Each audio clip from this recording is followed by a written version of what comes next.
আজকে সারাদিনের খাবারগুলো অনেক সিম্পল হলেও খেতে ছিল দারুণ মজা।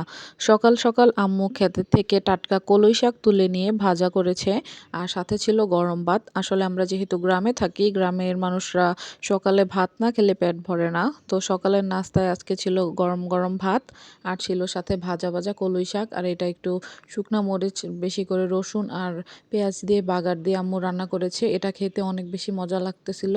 আর শাকের মধ্যে একটু তেল বেশি দিয়েছে, যার জন্য এটা খেতে আরও বেশি ভালো লাগতেছিল। এই শাকটা মূলত তেল বেশি দিয়েও খাওয়া যায়, আবার কম দিয়েও খাওয়া যায়। এক এক দিকে কিন্তু এই শাকটার এক এক নাম। আমাদের দিকে আসলে কলই শাক বলে। আর এটা খেতে একটু ঘাসের মতোই, দেখতেও ঘাসের মতো, কিন্তু খেতে বেশ ভালো লাগে। তো তারপরে সকালে নাস্তা শেষ করলাম, আর এদিকে দেখি আম্মু এখানে মুরগির পা, চামড়া, গিলা, কলিজা, গলা এগুলো নিয়েছে ভুনা করার জন্য। আসলে অনেকে লোকলজ্জার ভয়ে এগুলো ভিডিওতে ক্লিপ নিতে চায় না। আসলে আমরা বাসায় সবসময় খেয়ে থাকি, কারণ মুরগি আনা হলে এগুলোকে আর ফেলে দেওয়া যায়? তো এগুলো অনেক সময় মুড়ি দিয়েও আমরা খেয়ে থাকি, তারপরে হচ্ছে খিচুড়ি দিয়েও খেয়ে থাকি, শুধু শুধুও ভালো লাগে খেতে। আসলে অনেকে পছন্দ করেন না, কিন্তু আমাদের কাছে বেশ ভালো লাগে। আসলে এখন তো বাহিরেও এরকম মুরগির পা দিয়ে মুড়ি বিক্রি করে, ঝালমুড়ি। তো তারপরে এখানে আম্মু একটা মজার খাবার রান্না করতেছিল।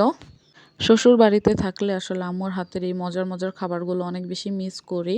তো আম্মু এখন এই রান্নাটা করতেছিল, ভাবলাম যে আপনাদের সাথে শেয়ার করি। এটা হচ্ছে মলা মাছ দিয়ে হাতে মেখে বেগুন তরকারি। এখানে আম্মু অনেকগুলো মলা মাছ নিয়েছিল, তারপর একটু হাতে মেখে নেওয়ার জন্য পেঁয়াজের মধ্যে সব ধরনের মশলা অ্যাড করতেছিল, তারপর দিয়েছে লবণ, আর এখন দিয়ে দিবে তেল। আসলে এইভাবে কিন্তু হাতে মেখে তরকারি রান্না করলে অনেক বেশি ভালো লাগে। আর এই মলা মাছের তরকারিটা আম্মু টমেটো দিয়েও রান্না করে, আবার বেগুন দিয়েও রান্না করে। তো আজকে টমেটো মনে হয় বেশি ছিল না, যার জন্য কালো বেগুন দিয়ে রান্না করতেছিল। আর এটা খেতে অনেক বেশি মজা লাগে। এখন এটাকে আম্মু ভালোভাবে মেখে নেবে মাছগুলোকে। মলা মাছ এছাড়াও আপনারা নদীর অথবা বিলের মাছ দিয়েও কিন্তু এভাবে হাতে মেখে তরকারি রান্না করে খেতে পারেন। তো তারপরে এখানে আম্মু চিকন চিকন করে বেগুনগুলোকে কেটে নিয়েছিল। এখন সবগুলো বেগুন মশলাটাতে অ্যাড করে দিবে। আসলে আমি যতদিন বাসায় থাকবো ততদিন আম্মু কি রান্না করে না রান্না করে সব কিছুই আপনাদের সাথে একটু একটু শেয়ার করব। তো আমার আম্মুর হাতের রান্না আমার অনেক বেশি খেতে ভালো লাগে, যার জন্য আম্মু আজকে এই রান্নাটা করতেছিল। গতদিন টমেটো দিয়ে রান্না করে দিয়েছে, আর হাতে মাখানো তরকারি হচ্ছে বেস্ট, খেতেও অনেক বেশি ভালো লাগে। তো এই ছিল। তো তারপরে একটু এখান থেকে আমি মুরগির মাংসও ছিল আমাদের বাসায় রান্না করা। আমার বোনের মেয়ের জন্য আসলে মুরগির মাংস রান্না করে রাখে। তো আমি এখানে একটু মুরগির মাংস আর কাঁচা মরিচ নিয়ে নিয়েছিলাম সাথে। আসলে গিলা কলিজা ভুনা রান্না করার সাথে সাথেই খাওয়া হয়ে গিয়েছিল গরম গরম, কেউ আর ভাত দিয়ে খায়নি।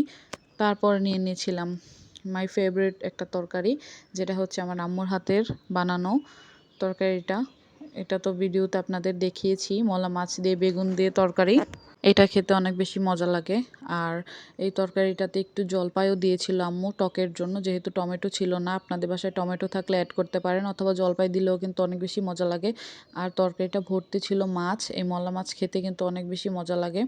আর তারপর একটু ধনিয়া পাতাও দিয়েছিল। আসলে বাবার বাড়ি থাকার মজাই আলাদা, কারণ যখন যা মন চায় আম্মু তৈরি করে দেয়, খেতে পারি, খেতেও ভালো লাগে। শ্বশুরবাড়িতেও করা যায়, কিন্তু তখন নিজেকেই করে খেতে হয়। তারপর দুপুরে এটা শেষ করে আম্মু রান্না করেছিল ট্যাংরা মাছ দিয়ে আলু আর টমেটোর খাট্টা বা টক। আমাদের দিকে খাট্টাই বলে, যার জন্য আমি বললাম। নতুন আলু দিয়ে টমেটোর এই খাট্টাটা কিন্তু খেতে বেশ মজা লাগে। আর ট্যাংরা মাছগুলো ছিল একদম দেশি, খেতে অনেক বেশি মজা লেগেছে। তো আলহামদুলিল্লাহ আজকের খাবারগুলো একদম অনেক বেশি সিম্পল ছিল, কিন্তু এগুলো কিন্তু একদম খাঁটি দেশি খাবার। গ্রামের মধ্যে এরকম খাবারই বেশি প্রেফার করা হয়, আর এটা খেতেও আমার অনেক বেশি মজা লেগেছে। তো আলহামদুলিল্লাহ এই ছিল আজকে আমার দুপুরের খাবার। 2000 years later. তারপর রাতে আর বেশি কিছু খাবো না, আমরা যেহেতু গ্রামে থাকি। রাতের দিকে একটু ভর্তা ভাত হলে বেশি ভালো হয়। তো আমার আব্বু বলতেছিল সিম দিয়ে আলু দিয়ে ভর্তা বানানোর জন্য। আর এই সিম আর আলুর ভর্তাটা অনেক বেশি ভালো লাগে আমার কাছে খেতে। আর আমি যেহেতু একটু ঝাল লাভার, সাথে আবার একটা পোড়া মরিচ নিয়ে নিয়েছিলাম। সরি, এটা হচ্ছে ভাজা মরিচ। তো আজকের খাবারগুলো এই ছিল। ভিডিওটা কার কার ভালো লাগলো অবশ্যই কমেন্ট করে জানাবা।